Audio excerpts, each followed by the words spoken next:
criticism about ASEAN is that we do not move fast enough. But if you look at what we've achieved over the years, it is still commendable. I know I wrote about this some months earlier, but whether or not the AEC is a myth or a reality, are we really fooling ourselves? Can we really get to this economic community that we want? In 2006, Malaysia was in the chair for the ASEAN economic pillar. And because there was a decision, I'm sure Keng Yong will give you some history, because there was a decision to move forward the process of economic integration to 2015, it was earlier decided it was 2020. We were in the chair and we had to draft the blueprint. And I remember having to get my ASEAN counterparts together to make sure that we deliver the document for the signing at the summit in Singapore. And it wasn't the easiest of things to do. It was tough. We met regularly. We plowed through to make sure it was something that was practical. It could be delivered, given that the 10 member states are so diverse in their development, and so commitments. While say Singapore could achieve certain level of market opening, faster, there is the other CLMV countries who could have a problem with it. So we had to balance all this, and it was tough going, but there was, for me at least, the political will on the part of the economic investors to see this, because we said if nothing else, we will deliver on this. And we've had the experience of the preferential trade agreement. Each of us have been engaged in the WTO in a very intense manner. So we understood market access issues. So we went headlong, and we decided, you can write a blueprint, but so what? So we went one step further and said, blueprint not good enough, we have to have an action plan drawn up. So we did, and we said, okay, but what happens? I mean, you can have all this, but it really will not mean anything if you do not measure.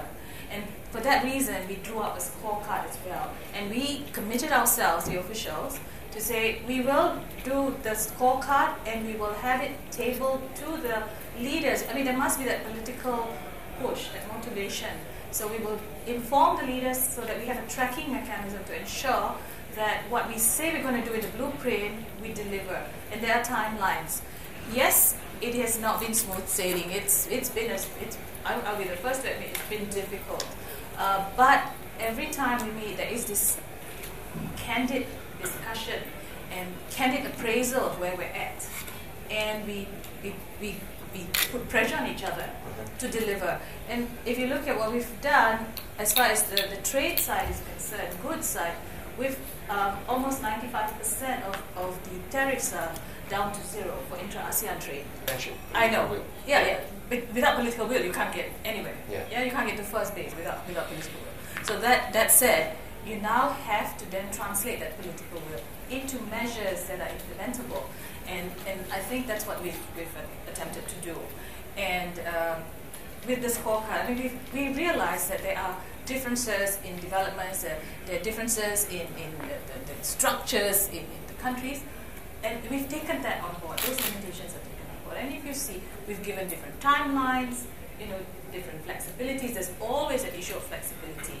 And then, saying flexibility is one thing, defining it so that nobody takes unnecessary advantage of flexibility. So those things are inbuilt. When we were doing the blueprint, we considered all this. We're practical people. I mean, I'm very practical when it comes to this sort of thing. It can't be done, I'll say it cannot be done. If it can be done, but there's not enough push, I would be the first to say you can do it. Just get on with it, But that's extraordinary in this regard. But that's why when we were drawing up the blueprint, it wasn't just about the blueprint. We said, get your action plan, get a scorecard. You have to measure it. If you don't measure it, it's not going to be done. And then you've got to hold people responsible. So what we do is we have this interesting scorecard in colors. Red, if you've fallen short, it's red.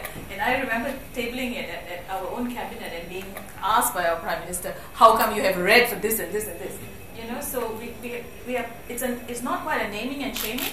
it is not quite a public naming and shaming process, but it's an internal naming and shaming process that hopefully coerces you, puts pressure on you.